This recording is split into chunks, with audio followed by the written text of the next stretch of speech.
Greetings, friends and brethren. This is Chang of the Continuing Church of God. And today, I'd like to give everyone a slightly different sermonette, and this will be primarily on the topic of China. And I would like to give everybody a brief update, so to speak, on the situation in China, because I'm from China and I've spent over 10 years there. And basically, I know that perhaps some of you are quite interested in what's going on in the People's Republic, according to how Christianity and how religion and so on are coming together, so to speak. So what we're going to talk about today is, yes, I'm going to focus on what is being done in the People's Republic on economic and religious spheres, and also the social and spiritual aspects of what is going on there. So, to give a little background, basically everyone knows that China has been around for a long time. They like to say that they have over 5,000 years of history, and basically, it is a very rich civilization, and they have a lot of cultural and religious and social aspects that are different from what the West, America, is. A lot of people have been to China, a lot of visitors from the West, but China has maintained its cultural and social hegemony, meaning it's been very ethnocentric for many centuries. They have managed to keep their identity quite separate from other parts of the world, and this obviously has an impact on its development and its future. Basically, we know that Christ, the gospel of the kingdom, which is found in Matthew 24:14, and also Matthew 28:19-20, says that we are to go and proclaim the gospel to all the world as a witness, and to also make disciples in Christ. And the efforts from various Catholic and Protestant groups have reached China through many years. There is over 100, and estimated, it's a rough number, over 150 million Christians of varying denominations and sects in China. Basically, there's at least 50 million in official state-sanctioned churches. There's about like 5 groups connected with the government. They're all registered under the government, and you must officially worship in one of these state-sanctioned churches. But then there's also a lot of believers that are underground, meaning they are not part of any church. They have their own group. They're trying to be free from the government. And basically they meet in homes and house churches, or somewhere like in a rented meeting space. These groups face persecution of varying degrees. And basically the authorities believe or are suspicious and wary of Christianity at large, and they want to keep a close eye. There's been some news lately that have focused on the persecution of Christians. This has been going on for many years now, but most recently, maybe you've heard something about in the city of Wenzhou, China. Wenzhou is in Zhejiang province, and this church is this city, is called the Jerusalem of China, because of the number of Chinese churches that are in this prosperous trading city. It's about 3 hours south of Shanghai. Basically, the authorities have been knocking down crosses on these churches and also demolishing these churches, because the authorities view these churches as a threat, and they say through varying reasons why they should not be up. So the remarkable thing is how these believers are actually more galvanized to protect and to support their church and their leaders. The thing is, however, we know that China in itself has been growing remarkably economically for the past 30 years, ever since the opening up of the China to the rest of the world. And with economic growth has brought unparalleled prosperity, and a lot of Chinese have embraced this. It has been what Deng Xiaoping has said, the greatest it's been the greatest social experiment, lifting millions out of poverty. And yes, it's remarkable that China has been able to do this. But at the same time, we find that a lot of the people have sort of become so engrossed in materialism that their spiritual lives have suffered. And we also know there's many problems right now in China, such as the environment and also social unrest and the widening gap of rich versus poor. And these are things that preoccupy the authorities' attention a lot. So how does this all relate? How does this all connect to what is going on with the COG involvement, if any, that there is in China? Well, according to several sources and also some writings from the COG website, cogwriter.website, we have seen there's some history of how China is mentioned or is connected directly or indirectly to the Bible. And you'll see that in Dr. Teo's article that the Chinese characters, some Chinese characters remarkably have a history of the flood accounts, going back to Genesis. There's some Chinese characters which unfortunately I can't draw or picture right now, but if you go to his article on China, part 1, you'll see that some of these Chinese words have a remarkable history. They keep with telling of the accounts. And also, I'm not going to get too much into the history. The Bible does mention China in varying degrees, in different names. And the key I want to focus on is what is going to happen, what is coming so far, what is developing.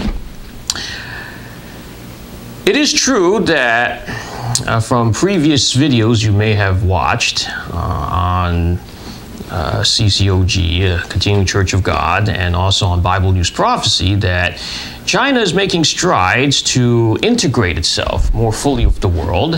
One, partly out of the desire for more respect.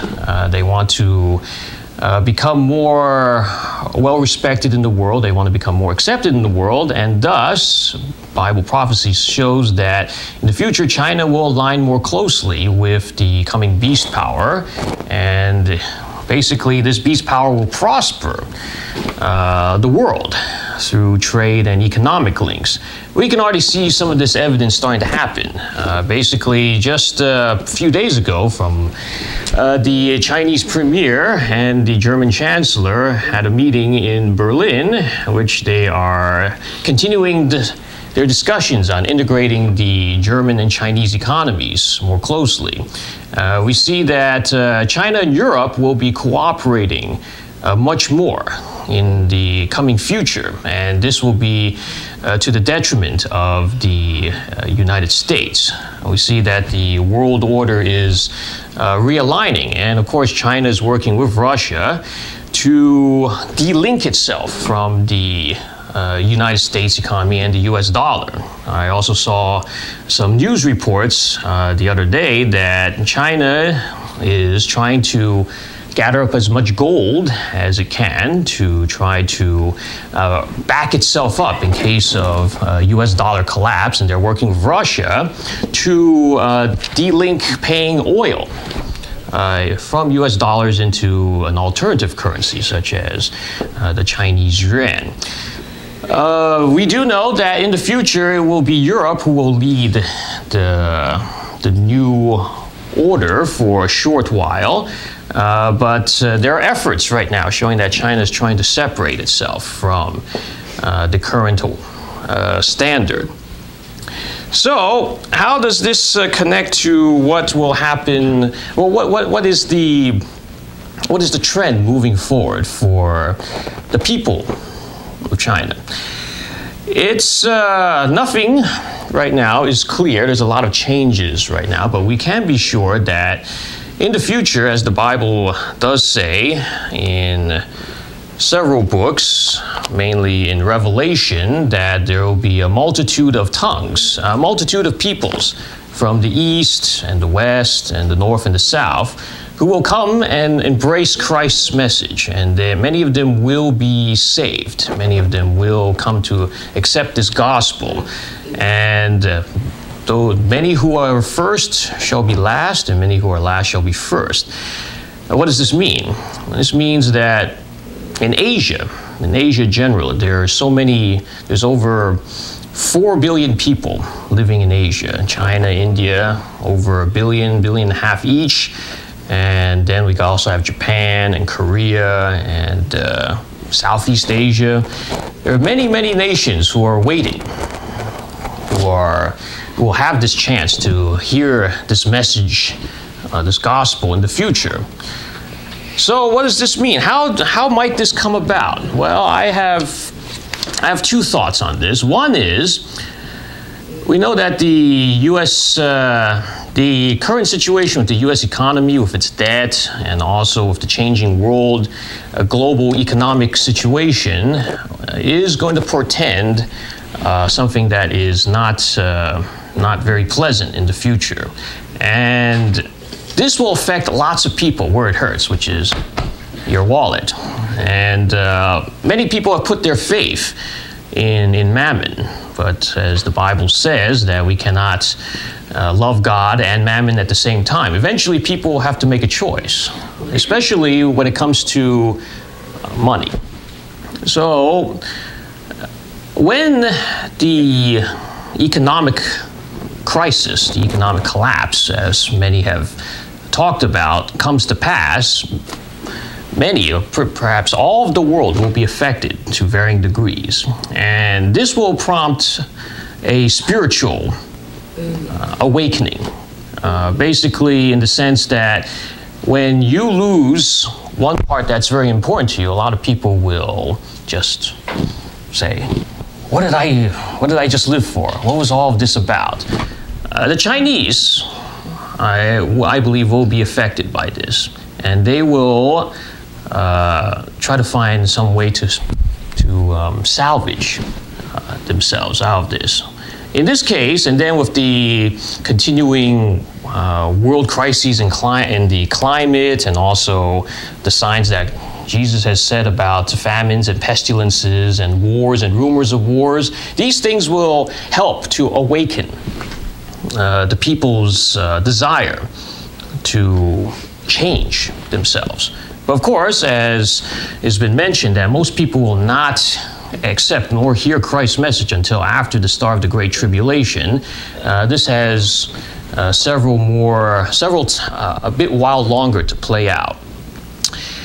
And how does this relate to number two? What will happen with what is going on with the Church of God involvement right now? Right now, I can just say that I have not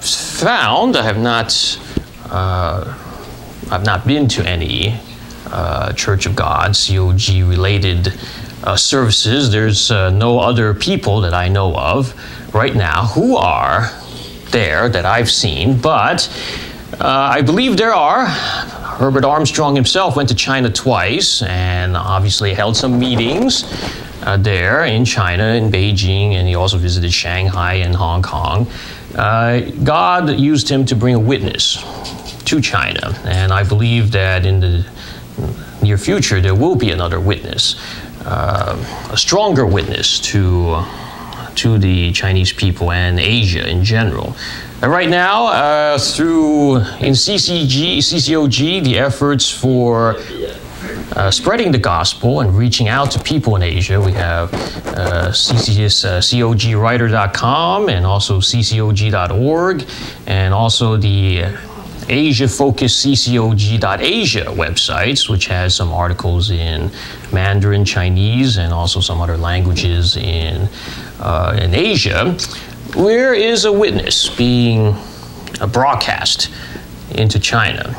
But while the efforts of spreading the gospel seem to be more muted than in other locations, the message is getting out, and there are more and more people that are coming to know the true church, and also what Jesus spoke for in his message many years ago. So, to conclude, we must strive to go forth with boldness in the word. The gospel message needs to be preached to all the world as a witness, and then shall the end come. Until then, we need to continue to strive to not only follow God's commandments and also to live His ways, but at the same time, not be afraid to proclaim the good news. And China and the rest of Asia, as of the world, will hear this message more and more as the time to His return comes. This is Chang of the Continuing Church of God.